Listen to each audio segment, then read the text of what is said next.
Salut, salut. Et si on parlait capital aujourd'hui? Alors pas l'émission de télé bien sûr, hein. On va parler de capital qu'on met dans une société lorsqu'on la crée.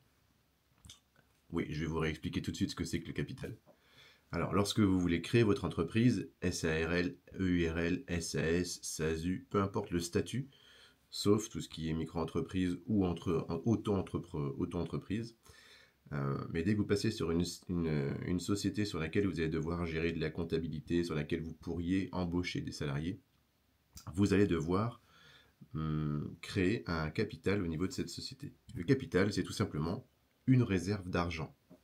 Lorsque vous créez votre société, vous évitez de démarrer avec 0 €. Donc, vous allez constituer un capital.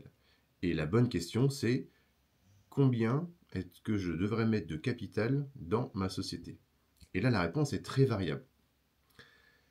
On va prendre le cas de figure d'une société que vous créez. Par exemple, demain, vous allez réaliser des sites internet.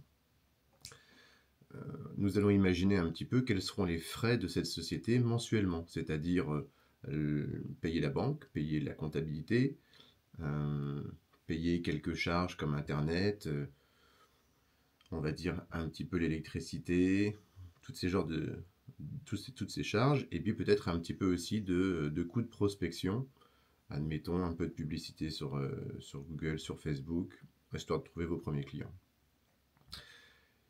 Une fois que vous avez estimé tout ça, mettons 500, 700 € par exemple, entre 5 et 700 € pour un mois, vous allez vous donner un cap. Combien de temps est-ce que vous souhaitez, combien de temps est-ce que vous pensez tenir avant d'avoir votre premier client? Et là, on est tous très optimistes et on va tous se dire, je vais l'avoir très très rapidement. La réalité n'est jamais celle qu'on croit, rappelez-vous-en bien. Donc, on va se dire que dans un scénario optimiste, nous avons notre premier client au bout d'un mois. Et dans un scénario pessimiste, nous avons notre premier client au bout de 3 mois. Vous aurez compris, du coup, je vais multiplier cette somme-là par le nombre de mois qui, en fait, pourrait me permettre de tenir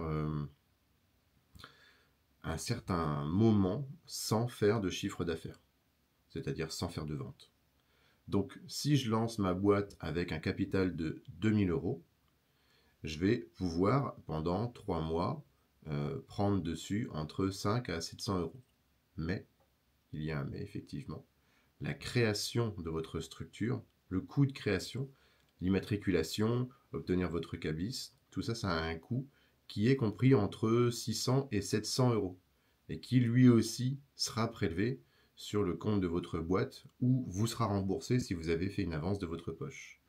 Donc il faut l'inclure. Et donc on en revient en fait un petit peu à cette logique de démarrage où je prends du coup ma meilleure amie et donc je vais faire une moyenne à 650 € multiplié par 3 mois, ce qui nous fait 1950 plus 650. Et dans mon exemple ici, eh bien j'obtiens tout simplement 2600. On peut arrondir, on peut se dire, pour tenir 3 mois, je vais prendre donc un capital de 3000 €. Alors ça, c'est la vision pragmatique de l'utilisation de votre capital. Maintenant, il y a d'autres points à prendre en compte. Si plus tard, vous souhaitez faire des emprunts, si vous souhaitez faire rentrer des associés, si vous souhaitez valoriser votre structure, le capital a une importance aussi. Par exemple, une banque va plus facilement prêter d'argent à une structure qui a 10 000 € de capital qu'une structure qui a 3 000 € de capital. Alors, la bonne nouvelle, c'est que votre capital, vous pouvez le faire évoluer dans le temps. Si vous faites des résultats à la fin d'un exercice, c'est-à-dire si vous reste de l'argent à la fin d'une année comptable, vous pouvez décider de réinjecter une partie de cet argent dans votre capital pour grandir. Donc vous n'êtes pas obligé non plus de mettre tout dès le démarrage, vous pouvez grandir au fur et à mesure. Ça, c'est quand même une excellente nouvelle. Voilà, je pense que j'ai fait le tour sur le capital. Évitez tout ce qui est capital à 1 €. Ça n'a pas une grande utilité à part se casser la figure. Et 1500 €, c'est vraiment un strict minimum. Moi, j'ai créé une boîte avec 1200 € de capital, mais j'en avais d'autres à côté et j'avais déjà tout ce qu'il me fallait pour me lancer. Et j'ai négocié la compta, j'ai négocié la banque, j'ai négocié mes frais mensuels, donc j'ai pu me le permettre. Voilà, sur ce, petit café et à plus.